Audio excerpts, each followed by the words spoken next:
بسم الله الرحمن الرحيم. Alaikum wa rahmatullahi wa barakatuh to the listeners, to the viewers, to all of those who have tuned in. Inshallah you are keeping well, inshallah you are keeping safe.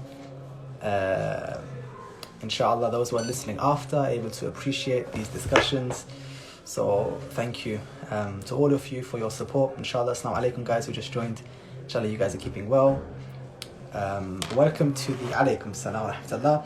Welcome to the Monthly Reflections podcast. This is a live nightly Instagram live sessions that we do every night of Shahr Ramadan after UK time iftar. So I hope all of you who are in the UK have had a nice iftar, inshallah. Those of you who are American or Canadian or elsewhere, I'm sorry, out of solidarity, I'm not eating anything with you. Alaikum Salam, sister. Alaikum Salam, Sayyidina. And yeah, so it's a time to have a space after we've kind of chilled during the day, in order to have a nice relaxed Islamic environment and discuss matters of ilm, but in a nice environment. And today my dear brother Sayyid Muhammad Taqvi is going to join. I think I might have to add him to the call, and inshallah he will come. Assalamu alaikum Adzaz, inshallah you're well. And all of those of you who are joining, and especially those I've seen the same names for the last few support. And we've been getting so many nice comments and support from all of you about these podcasts and these discussions. And Allah will at your service. You know, if any of you tuned in yesterday, we had a nice little fun experience. And if you remember, we had someone drop out, someone come in, alaikum salam Edsa, so that was good fun. But we're glad to have you. Sayyidina, assalamu alaikum. Alaykum salam wa rahmatullah. Habibi, how are you? Alhamdulillah. How are you? I'm keeping. I was just introducing. I didn't even get to introducing you yet. I was going to give you a big introduction, but khair, I will sit back and watch your introduction. Bismillah. No, but now I'm shy. What, you know. Pretend I'm not here. You introduce me. Bismillah. The guest that we have today is Sayyid Muhammad Taqvi, who is joining from. Is it called Purified Books? Is that the name of the project you're working on at the moment? And maybe Ali can speak about that in a second. Sayyid Muhammad Taqvi is a good friend of mine. Alhamdulillah. He's up north. Are you in Manchester right now? Where are you? Are you in Manchester? Yeah, I'm originally from Wales, but yeah, I live in Manchester now. A respected father, as well as an alim who has contributed so much in the UK in providing access to ulama and different communities. So we're grateful to have Sayyid Taqvi. The reason why I really love Sayyid Taqvi, and I'll say it now while he's here, is because of the brotherhood which he promotes with the brothers around him. He is a very enjoyable character to be around, and he spreads the love of Ahlul Bayt in a way that all of us can just join in. And it's more of a journey we go on together. And I feel the love from the brother, and I've seen those around him feel the love from him. And now I'm here to give you the same love from us, inshallah. So, Sayyidina, assalamu alaikum wa rahmatullah. Alaykum salam wa rahmatullah. Thank you for accepting to come on the Monthly Reflections podcast. So happy to have you here and to go Insta live with you. How are you? How's your family? How is work? How's everything, bro? I said thank you very much for giving me the opportunity to come on. Alhamdulillah, I'm good. Ramadan is going quite good. A little bit of a headache today I've had throughout the day because maybe I didn't drink enough water at Sahur or something, but it was a bit of a difficult one today. The last couple of hours I've just been laying down, holding my head, and knocking back some paracetamols just to make sure that I'm ready for this podcast. Oh, bro, now we feel bad. Oh, no problem at all. Any opportunity, khidmat is here for us, that's what we do as lecturers and speakers, as you know yourself. Whenever we get given an opportunity to speak, whenever we get given an opportunity to spread the message of the Ahlul Bayt, we're more than happy to serve, irrelevant of how we feel, in terms of illness, sickness, that doesn't really matter. When I started lecturing, I used to, there's a lot of perceptions about doing tabligh and what it's like and going to communities and speaking and mimbar and all that stuff.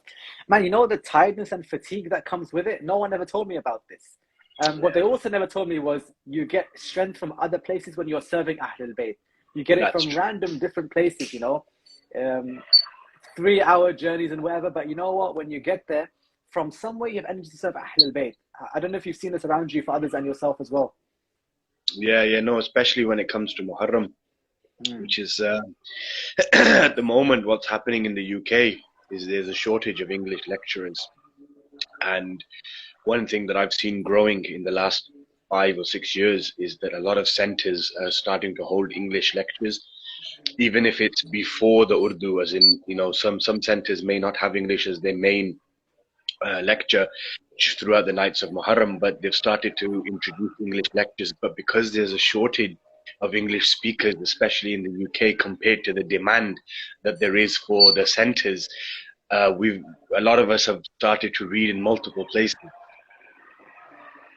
and believe me, that can really catch up to you, especially when you get to around 5th, 6th, 7th Muharram and you've been reading in 2 to 3 different centers every night and going to work as well. Because obviously for the past 3-4 years I've been reading local to Manchester, so I've been going to work in the mornings. Then as soon as I finish work, I've got my abba, my kaba and everything in my bag. Yeah. Otherwise I wouldn't make it. So, for example, I'd go to Blackburn, then I'd go to Rochdale, then I'd go to Oldham, then I'd come to Manchester. And Wow. doing it for 10 consecutive nights, it has its toll. But then again, like you just mentioned, you get the strength from the Ahlul Bayt. Ba Abdullah gives you the strength. If you are serving him, there's no doubt about that. He is with you every step of the way. MashaAllah, that's beautiful. And it's so true. It's so true. Something I've noticed, and because you mentioned English language, I'll expand on this. This explosion of English poetry, English-speaking ulama, a lot of books translated and sold in English so much more than before, English-speaking houses and podcasts and all of that stuff. You know why I like this so much? We have the language of Ahlul Bayt and their dhikr and their fada'il, which we have kept in certain languages for a long time. And maybe you've grown up hearing from the minbar the fada'il from Ali alayhi salam in Urdu, or someone else in Arabic or Farsi. But when you say it in English, have you noticed that this is actually the first time in a lot of places that some people are actually hearing the merits of Ahlul Bayt in English? They never heard it before. And the value of this is they're now not these inaccessible figures in my parents' generation. Ahlul Bayt are for you. They are for you. And their words belong to your life, and their meaning is as directly applicable to your challenges. And I think in English language, the work that we're doing at the moment, which is so important, by the way, is allowing people to have a new relationship to Ahlul Bayt, which they might not have had before. I know that I've heard this in your lectures. Do you get what I'm trying to say? Like, people have a special connection now to the Imams because they hear it in English, basically.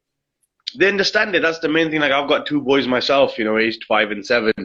Yeah, we're trying to teach them Urdu and we're trying to teach them Punjabi and trying to make sure that they're in touch with their Asian culture.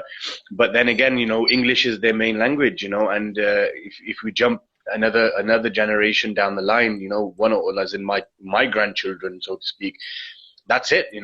They could not sit in an Urdu majlis and understand a single word. They're literally going to be sitting there like as if we were to sit in an Arabic majlis. And I remember back in Wales, it was very difficult to get English into the masjid.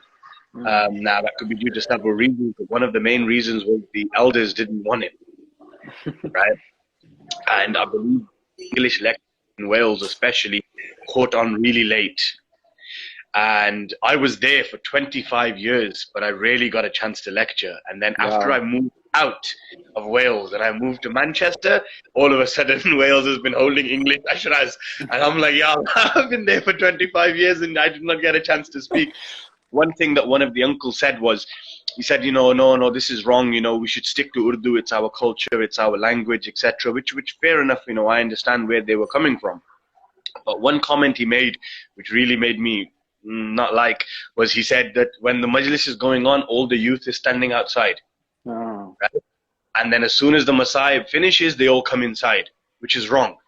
And my reply to him, with the utmost respect, obviously we respect our elders, irrelevant of the situation. So with the utmost respect, I said to him, Uncle, tell me one thing. If we were to switch the Urdu lectures to Arabic, for example, because at the end of the day, Rasulullah didn't speak Urdu, right?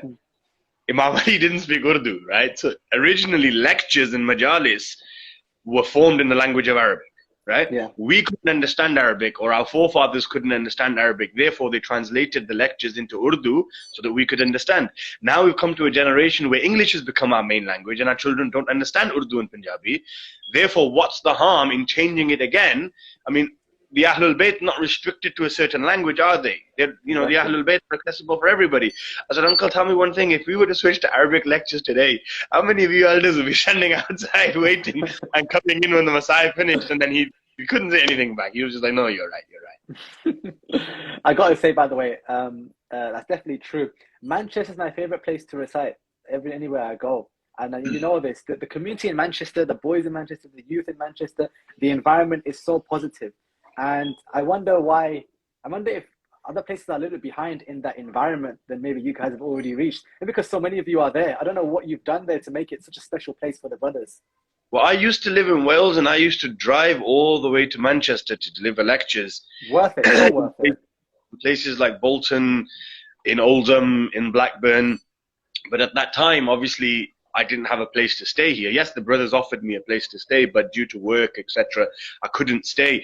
So I'd have to drive from Wales for 250 miles all the way to Manchester. I'd deliver a speech at one of the centres, and then I'd drive back. And then I thought to myself, you know, when we were intentionally thinking about moving here, but alhamdulillah, since I've moved here, you know, it's been absolutely amazing. The communities have really taken advantage of me being here, and I've taken advantage of being here, and I've been able to speak in Greater Manchester so much since I moved here, you know. And it's a lot easier now. It's just 5-10 minute drive, you know, as opposed to 3 hours. Yeah. But yeah, no, Manchester community is something else. The brothers have formed an amazing group. Yeah. We've got to bring it down to South London as well, by the way, inshallah. I feel like we here, I'm in one of the centers, I'm in Hayder Islamic Center now, we have a program. I feel like we are maybe one generation behind you in the brotherhood of the boys. So we're working hard now to do it, but you guys have got it now, definitely. When we were deciding on where to move, and me and my family were having a discussion, initially we thought London. That was our initial thought. It's just so expensive. And obviously to move and get set up in London on 6 members or 5 members of a family with only one person working, it wouldn't have been financially possible. And we looked at you know, houses, etc., and it was like 1,500 to 1,800 for a 2-bed. It's like, yeah, it's so much. Then we thought Manchester, and again, you know, the Manchester brothers have shown me so much love ever since I used to come from back in the days in Wales. They used to pick me at the train station, take me to their home, show me the hospitality, take me out to places to eat, socialize, to majalis, and then drop me back as well. And the brotherhood was just so amazing. So I just thought to myself, look, if you want the hustle bustle and the busyness of London, but in a much more financially suitable area, then I just moved to Manchester. Then we made the move, I believe 6 years ago now. I've been here 6 years. Wow. I feel like they're grooming me in the same way. And then one day they're trying to make me move there too. But alhamdulillah, you're there, so there's no need for people like me to come. No, bismillah. The more the merrier. I like this thing, and I want to talk about this thing of brotherhood you mentioned. It's very important. We often use the word walayah to describe brotherhood as a separate link to wilayah. Now, wilayah is, of course, the authority of Ahl al-Bayt. But you find that those people who love Ahl al-Bayt, because we all share that same object of adoration, Ali Ibn Abi Talib alayhi salam, we have the same grief for Hussein alayhi salam, it means that we, among ourselves, build a special link.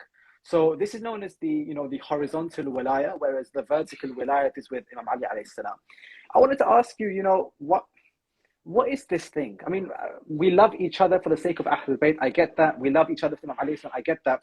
But somehow, how I treat you reflects on how much I'm following Imam Ali alayhi salam. I need to kind of make sense of this a little bit. How much can you help us in that issue? Yeah, no, you're definitely right. Then this is obviously one of the topics that we're going to be discussing tonight, brotherhood, wilayah, and also I'd like to touch a little bit upon the biography of Amir al-Mu'mineen, to mention a few key factors in his life that we can reflect at the end of the day. This month is his month as well, because, his shahada is coming up, in a few weeks' time at the end of the holy month of Ramadan. But you're right, it's like, they say you love your Muslim brothers for the sake of Allah. Right? You forgive them for the sake of Allah.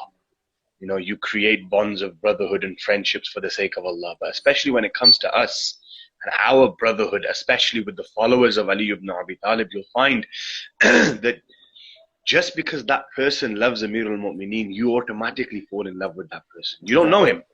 You've never met him, for example. Like you'll know this. You're a lecturer yourself, right? We go to places where we've never lectured before, right?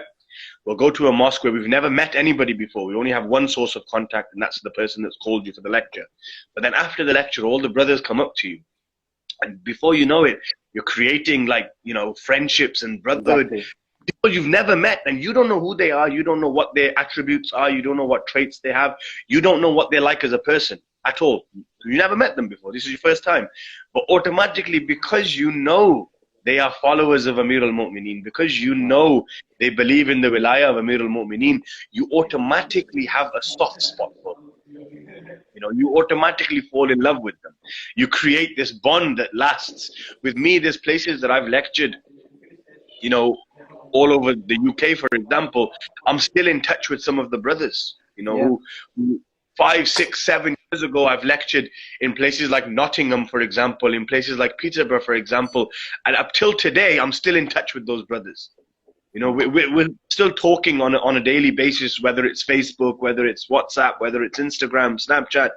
That bond, that love is there. But like you said, the source of that love and brotherhood is the wilayah of Amir al-Mu'mineen. You love that person because they love Ali. That's the main reason. What I often see is Ali alayhi salam encourages his own followers to share in that among each other. You know, you find that the likes of Abu Dharr and Miqdad and Salman and Mitham and you know, all of these companions, they were friends with each other. They had a lot of adoration for each other. I used to read, I remember that Malik al-Ashtar and Abu Ayyub Ansari would go and trade together. They'd walk together. They'd spend time together. Abu Dharr and Salman, friends as well. Like, you know, obviously some things they were not friends, as in the difference of opinion in some things, but genuine brothers, the way brothers are.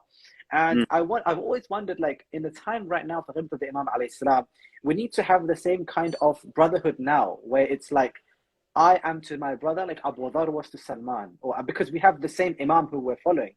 And I think the place we get that from is the Imam themselves. The Imam is the one who gives us all of everything that we need to build these bonds with each other, more than your work, than your family, your friends. The love of being a Shia Ali Ibn Abi Talib Islam is way stronger. So I wonder, in the life of Ali alayhi salam, in the way that he is, in the way that he acted, in the way that he decided to spend the time that he spent, what do we have from Imam Ali alayhi salam which helps us in knowing each other better and being better friends? You know, what is so special about his life that survives until now? Well, look at the examples that we have from the life of Amir al-Mu'mineen, not just Muslims, right? Look at the way he treated humanity. Right? For example, there's a very famous narration where Amir al-Mu'mineen is one day walking with one of his companions past a church, right? And his companion turns towards Amir al-Mu'mineen and he says, I wonder how much shirk is happening in that building right now. Now, Amir al-Mu'mineen could have easily have replied back by saying, yeah, that is shirk, you know, or anything along those lines. What did he reply back? He said, no, forget that. I wonder how much Allah is being worshipped in that house. Even, for example, there's a very famous story with Amir al-Mu'mineen when he was traveling with a Jewish companion, and they reached the point where their journey had differed. So, for example, Amir al-Mu'mineen was, let's just say, for example, going to Kufa, and the Jewish person was going to Yemen, for example. They came to a point in their journey where there was a split, where Amir al-Mu'mineen needed to go right and the Jewish person needed to go left. What did Amir al-Mu'mineen do? He followed him all the way until that person actually stopped and said, hold on, if I'm not mistaken, you told me you were going to Kufa. And Amir al-Mu'mineen said, yes, I am. He said, then but you've come so far out. And Amir al-Mu'mineen said, in my religion, in Islam, it teaches us that when you start a journey with somebody, you must accompany them to that journey's end. So therefore, I followed you all this way, away from my own destination, just so that I could keep you company. So this was Amir al-Mu'mineen's ikhlaq. This was Amir al-Mu'mineen's way of treating non-Muslims. Like, Muslims aside, I mean, Muslims, we can give many examples of how he treated, you know, Muslims. For example, a beggar would come up to Amir al-Mu'mineen and ask him for some charity, for example. And there's a very famous narration that I've read myself where Amir al-Mu'mineen would say to Salman, pick up that rock, and pick up a stone of the earth. Amir al-Mu'mineen would place it in his hands and close his hands. He would then open his hand and that stone would become gold. Wow. He would then, that person, take as much as you need. So treating Muslims, obviously it makes sense. You're a Muslim leader, you've got Muslims, that's fine. But look at the way he treated non-Muslims as well. You know, look at the way he treated the Jews and the Christians. Even in the battles, for example, if you look at the Battle of Khaybar, right? When we speak about the Battle of Khaybar, we always jump straight to the lifting of the door, the cutting of marhab, you know, all these. The not a Haydri moment, basically, you know. Yeah, no, 100%. They're all true moments. There's no doubt about that. Yes, Amir al-Mu'mineen lifted a gate that it took 40 men to lower on his own, no doubt. Yes, Amir al-Mu'mineen split Marhab in half, yes.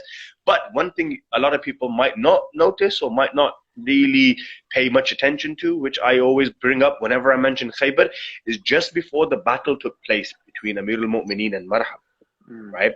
Just before they fought, Amir al-Mu'mineen said to him, you follow Nabi Musa, we follow Nabi Musa. Wow. You follow Nabi Harun, we follow Nabi Harun. You follow the Torah, we respect the Torah. You are people of the book, we follow the same religion. Your Musa is our Musa, your Harun is our Harun. And in fact, your Nabi Musa alayhi salam have prophesied that a man will come in Arabia who will continue my message. That is that man standing behind me. So a lot of people don't realize, even before his battles took place, he'd always still try to create a bond of unity and brotherhood, even with his enemies. Fighting would be the last resort. And we know Amir al-Mu'mineen was so brave, he would never lose a fight, right? So we know that you're definitely going to win. You want to haste towards the battle, don't you? Because you know you're going to win. But no, he would wait. He would always try to reconcile with his enemies, and even with his conversations with Marhab, while they're fighting, Amir al-Mu'mineen is saying, stop, you are a follower of the book. We are a follower. You know, so just his relationship with the Jews, with the Christians, with the non-Muslims was enough to show you the character of this great man. And then again, obviously, the way he treated the Muslims was just something else. I mean, imagine you being the governor of Kufa, right? The governor of the Islamic State. And in the middle of the night, cover your face, get a rucksack filled with food, and you walk the streets of Kufa and you give food to the orphans, and you don't reveal it's you. You know, you don't reveal that you don't show off that I am the man giving you the food. They would ask him, the children of Kufa, the yatim would ask him, the orphans would say, who are you? And he would just say, Ana Abul Yatam. That's it. I am the father of. That's all you need to know. And the only way they found out that our father was Amir al-Mu'mineen was after he got struck on the 19th of Ramadan. For the next 2 days, their father didn't come with food. So when they had realized that Amir al-Mu'mineen has died, that's when the children thought, oh my God, the person that used to come in the middle of the night and comfort us and give us food and give us shelter and give us money and give us clothes and give us stories and hug us and kiss us was the actual king. Can you imagine a king? I like to bring this point up a lot. Just imagine how lavishly kings live, right? And especially during that time, like you got the likes of Muawiyah, for example, who would eat so much, right, that he would lay down and eat. Right? to which the Prophet would even say, may your stomach never be full, right? So you got people and kings living so lavishly and so comfortably, right? Yet Amir al-Mu'mineen, you look at his final suhoor, or his final sehri at his daughter Zainab or Kulthum's house, and what would she do? She would place in front of him bread, milk and salt, right? That's it. And Amir al-Mu'mineen would look at his daughter and he would say, this is too much. Take one thing away. He says, I've never seen a daughter do something as harsh to a father as this moment. Offering me 3 foods when I only need 1 or 2. Imagine. I mean, at the end of it, what is it? Milk, bread and salt. That's not lavish. But he would still say to his daughter, he would say, no, this is too much. Take one thing away. Also, she would either take away the milk or she'd take away the salt, and then he would take the bread, dip it in the milk to soften it and eat it. So this was his life, you know. This was the way he lived. He lived in such a way that even the poorest of the poor could relate to him. I believe the reason he lived that way was because that way, look, how often can you say that a poor person can relate to a king? Never. Right? Never can you say that a poor person can say, I know what he's going through, or I can relate to the king. Never, right? But every poor person in Kufa could easily say, we can relate to Amir al-Mu'mineen because he lived like us. That's beautiful. He didn't need to live like us. For a man turning stone into gold, I mean, do you really think he needed to physically work in the farms and the agriculture and digging wells in the scorching heat, making money to come home to feed his family? And then there was times where he didn't even have enough money to feed his own family. You know, there was times where Sayyidah Fatima would say to Amir al-Mu'mineen, I've never asked you for anything, right? In her lifetime, she would say, I've never asked you for anything, right? And Amir al-Mu'mineen says, I've been waiting for the day that you yearn for something, Fatima, so I could give it to you. She would say, today I feel like eating a pomegranate. So Amir al-Mu'mineen would say, no problem. This is your first request to me, I will get you a pomegranate. So Amir al-Mu'mineen leaves, he goes to the marketplace, he's only got enough money for one pomegranate. He buys the pomegranate for his wife. He's coming home, and on his way home, there was a beggar. The beggar turns to Amir al-Mu'mineen and says, I'm very, very hungry. Is it possible that you could give me some food? So Amir al-Mu'mineen breaks the pomegranate in half. He gives half to the poor person sitting on the street, comes home and gives half to his wife. So Sayyidah Fatima, obviously not in any, shocked way, but she would ask, like, the one time I've asked you for something, right? When you bring me half a pomegranate. So Amir al-Mu'mineen would reply back and say, what do you want me to do? I was walking back from the marketplace. There was a beggar. The beggar asked me for some food. I cannot deny that beggar.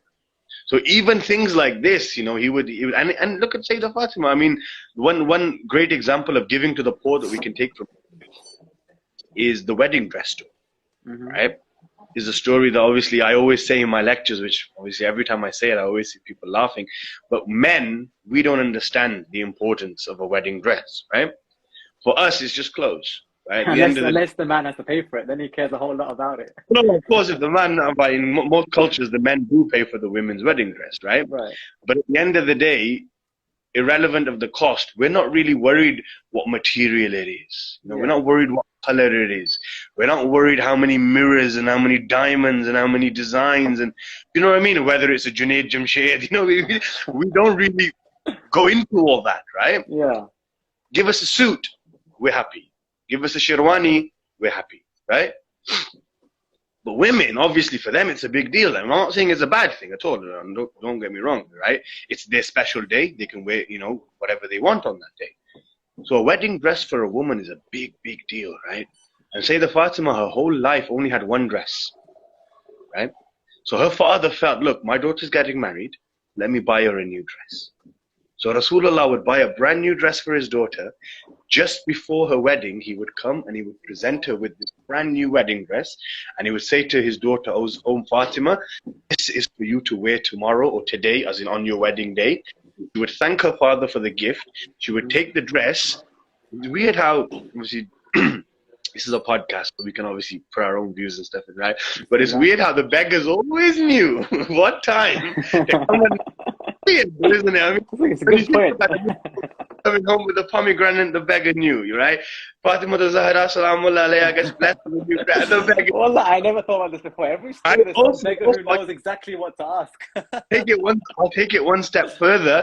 The story in the Quran when Imam Hassan and Hussein alayhim salam got ill, right? And the Ahlul Bayt made a vow to fast for 3 days, and every single day at the time of Fatur, as they were about to eat, the beggars come at the door. It's kind of weird how these stories work out. The cheekiest beggar that I know is the one who, while Imam Ali Islam is fighting, says, I heard that you never say no to a beggar. He's like, well, yeah. And he said, right, give me your shield then. Now, or give me your sword. Now, here's the sword. Here's the way the narration is funny. He knows Imam Ali alayhi salam.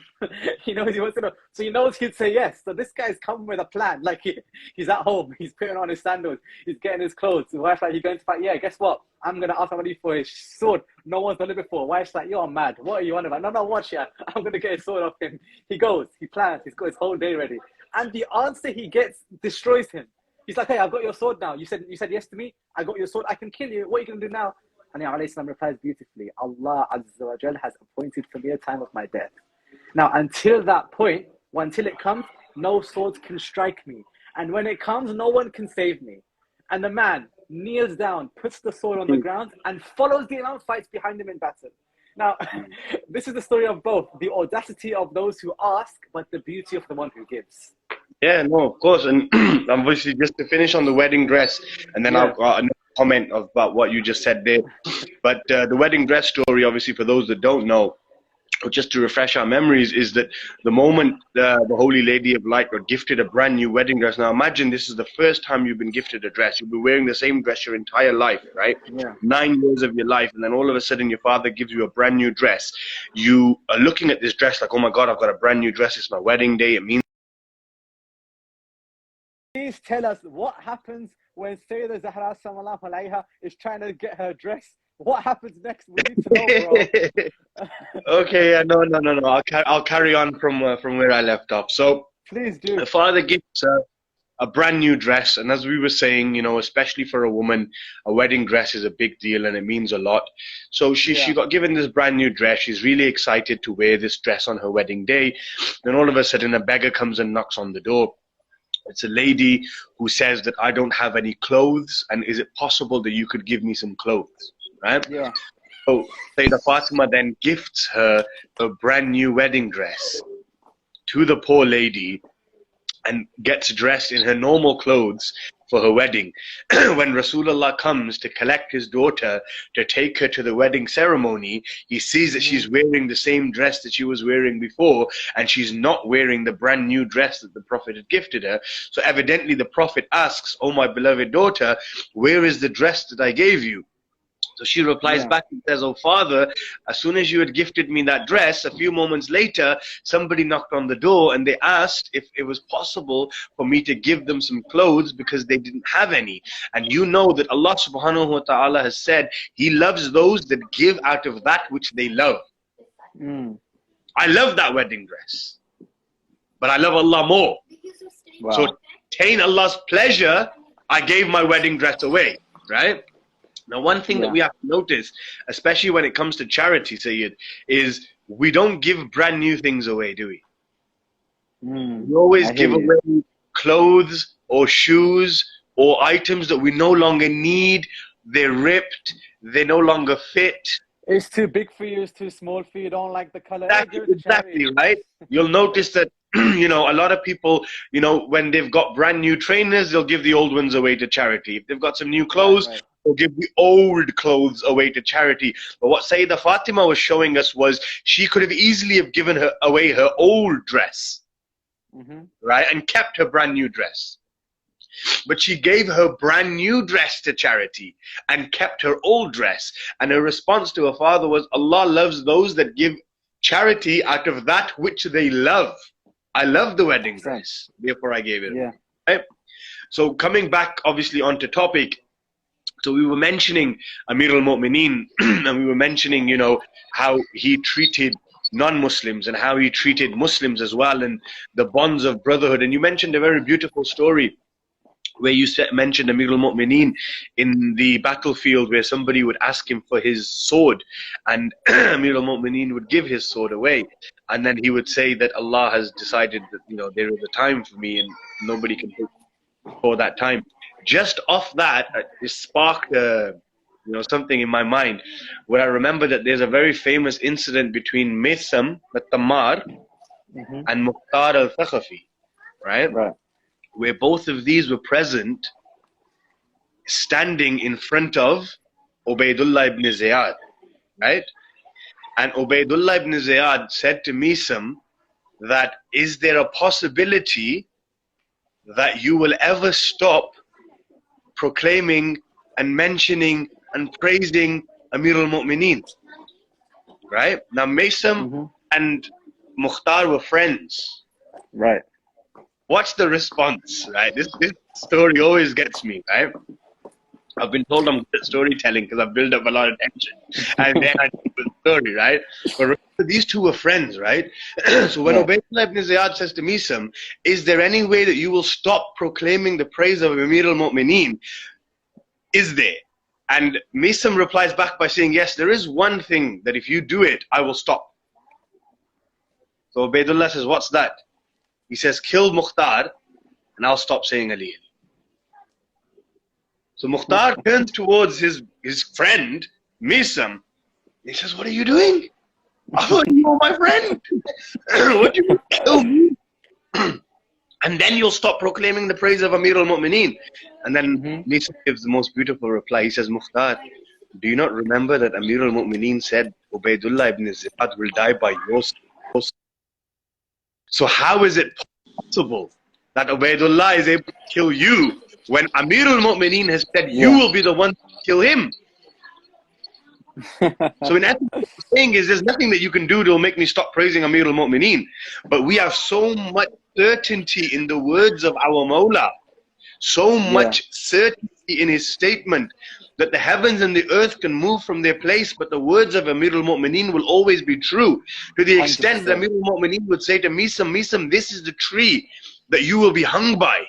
And what does he do? Instead of cutting that tree down, he goes and waters the tree. Wow. And sits next to the tree and says, this is the tree where I will die. Right? Yeah. So, you know, and obviously when mentioning charity and giving away, obviously we have to mention the story of the ring. We have to mention the wilayat of Amir al-Mu'mineen. So just a little backstory before we delve, because whenever I like to mention historical incidences, I don't like to just jump straight into it. I like to give a bit of a background, because there's always a purpose why everything happened. There's always a reason why everything happened, right? So the story of the ring, you'll notice that a lot of people start off straight away by going innama waliyakum, and they delve straight into the verse, right? But what I like to do is I like to go a little bit back and understand why was this verse revealed. Right. It has to be a purpose. Okay? Now the purpose was that two Jewish individuals came to the Prophet. Now this hadith has been narrated by Abu Dharr al-Ghifari, one of the great companions of Amir al-Mu'mineen. Abu Dharr narrates that two Jewish individuals had come to the Prophet and they presented a question. They said to the Prophet that Musa alayhi salam in his lifetime elected Harun alayhi salam as his successor in his lifetime, right? So who do you elect as your successor during your lifetime? This was the story behind this verse. This was the backstory, so to speak, behind the verse. Instead of just jumping straight into the verse. So the story begins with two Jewish individuals approaching Rasulullah and saying that Nabi Musa had elected Nabi Harun as his successor during his lifetime. So who do you elect as your successor during your lifetime? Mm-hmm. Now, that narrates that we all know that the Quran says, وَمَا يَنْتَقُ عَنِ الْهَوَىٰ إِنْ هُوَ إِلَّا وَحْيٌ يُوحَىٰ, right? That the messenger of Allah does not proclaim anything out of his own desire. It is nothing but revelation, right? So just because of that verse, the Prophet didn't just reply, he waited. As he waited, Jibreel came down with a verse. That's when Jibreel said, Ya Rasulullah, إِنَّمَا وَلِيَكُمُ اللَّهُ وَرَسُولُهُ وَالَّذِينَ آمَنُوا الَّذِينَ يُقِيمُونَ الصَّلَاةَ وَيُؤْتُونَ الزَّكَاةَ وَهُمْ رَاكِعُونَ. That Allah subhanahu wa ta'ala is your wali. The messenger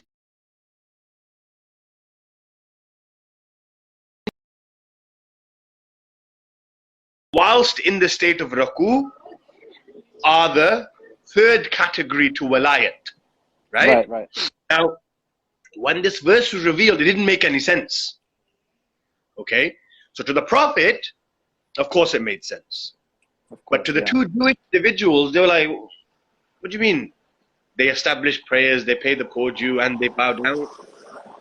Right? It didn't make sense. And then at that moment, a beggar was leaving the mosque as the Prophet, the two Jewish individuals, and Abu Dharr al-Ghifari were entering the mosque. They then said to that beggar, what are you doing here? Right. So the beggar said, I came to this mosque to ask for some charity. So Rasulullah said, did you receive any charity? He said, yes, an individual gave me charity. So the Prophet said, what did he give you? He said, Ya Rasulullah, the man gave me his ring. What was he doing when he gave you the ring? So the beggar said, he was establishing prayers. The Prophet said, in what state was he when he gave you this ring? The beggar said, he was in the state of ruku when he gave me this ring. To which the Prophet turned towards the Jewish individuals and he said, you're asking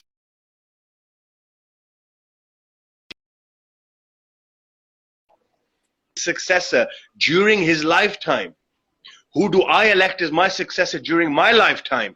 Oh beggar, tell me, who was this person that in this God, whilst being a believer? Who was he? So the beggar said, it was that man over there, Ali Ibn Abi Talib alayhi salam. Which the Prophet then turned towards the two Jewish individuals and he said, you are asking me who's my successor during my lifetime?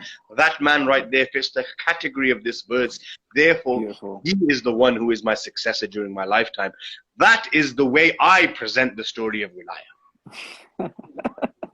As opposed to just jumping straight into the verse, there's a backstory. right? There's a hadith from the Prophet, a very famous one, to which he says to Amir al-Mu'mineen, are you not satisfied? So Amir al-Mu'mineen says, with what? He says, بِمَنْزَلَةِ هَارُونَ مِن Musa. Wow. You are to me as Harun was to Musa. إِلَّهُ لَا نَبِيَّ بَعْدِي, except that there will be no prophet after me. Ya Ali, you are to me, Harun was to Musa. So that correlation of Nabi Musa and Nabi Harun reflects upon the Prophet and upon Amir al-Mu'mineen, and something that maybe some of our viewers may not have, so maybe they have come across, is the similarities between Nabi Harun and Amir al-Mu'mineen are great, right? We're all very familiar with an incident that when the Prophet first built the mosque of Medina Nabwa, all the companions' doors used to open into the mosque, right? So they had their front doors and go out and do their daily shop. Everybody had a door that opened, but the issue was that a lot of the companions in the state of impurity were entering the mosque. Yeah. You still with me, Ian? Yeah, I'm with you. So a lot of companions. I have 10%, so let's make this the peak story to end us off with. Bismillah. No, of course, right? So a lot of companions were entering the mosque in the state of impurity, right? Yeah. And in that state of impurity, obviously entering the mosque is something that you're not allowed to do, right? So the Prophet then said, let all the doors that open to the mosque be permanently barred shut, except the door of Ali Ibn Abi Talib. Well, one thing a lot of people may not know is if you pick up the history of Nabi Harun and Nabi Musa, you'll also read that there was a mosque, so to speak, built by Nabi Musa. His companions' doors used to also open into that mosque. Those companions used to come into the mosque in the state of impurity.